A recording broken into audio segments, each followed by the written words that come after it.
আসসালামু আলাইকুম প্রিয় দর্শক। শীত আসলেই বারবিকিউয়ে ধুম পড়ে যায়। এছাড়াও অন্যান্য সিজনেও বন্ধুদের পার্টিতে কিংবা পারিবারিক গেট টুগেদারে আমরা বারবিকিউ পার্টি করে থাকি। তাই বাজার থেকে বারবিকিউ মশলা না কিনেই ঘরে থাকা কিছু উপকরণ দিয়েই আপনারা চাইলে বাসায় তৈরি করে নিতে পারেন বারবিকিউ মশলা।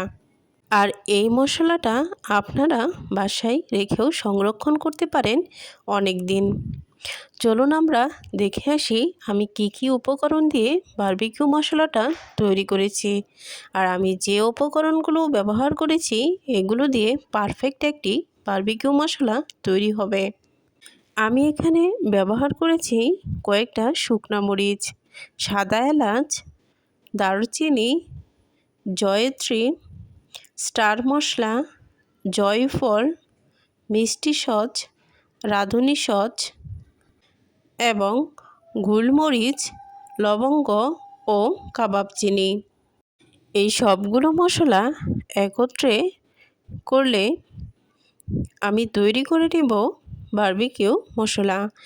এবার এই সমস্ত উপকরণ সবগুলো আমি একটি তাওয়ায় কিছুক্ষণ অল্প আঁচে টেলে নেব। আর আপনারা চাইলে ওভেনেও করে নিতে পারেন, অল্প আঁচে কিছুক্ষণ তাপ দিয়ে নিতে পারেন। এবার আমি জয়ফলের যে ভিতরের মশলাটা রয়েছে এটা আমি বের করে সামান্য থেতলে দেব। এবার এই মশলাগুলো আমি এমনভাবে অল্প আঁচে ভাজবো যেন পুড়ে না যায় এবং কালারেরও কোনো পরিবর্তন না হয়। মৃদু আঁচে আমি অনেকক্ষণ এটা খুব সাবধানে গরম করে নিয়েছি, কারণ এটা যদি পুড়ে যায় তাহলে কিন্তু মশলাটা কালো হয়ে যাবে।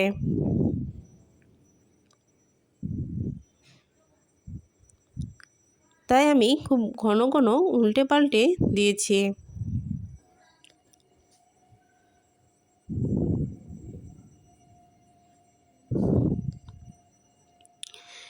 এবার আমার টালা শেষ হয়ে গেলে আমি একটি প্লেটে ঢেলে নেব।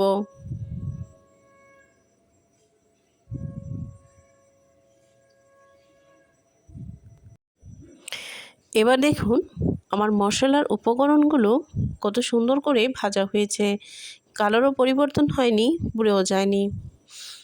দেখুন কতটা মুচমুচে হয়েছে, দেখেই বোঝা যাচ্ছে। আমি হাত দিয়ে ভেঙে দেখাচ্ছি, দেখেন সবগুলোই কিন্তু খুব মুচমুচে হয়েছে।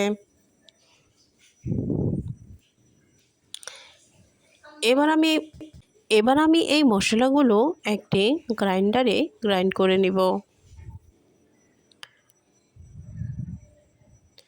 আমি এখানে বাসায় যখন বারবিকিউ করেছিলাম ওই একদিনের উপকরণেই আমি এখানে বারবিকিউ মশলাটা তৈরি করেছিলাম। দেখুন আমার বারবিকিউ মশলা তৈরি হয়ে গিয়েছে। এই মশলাটা দিয়ে আপনারা যে কোনো ধরনের বারবিকিউ তৈরি করতে পারবেন। আল্লাহ হাফেজ।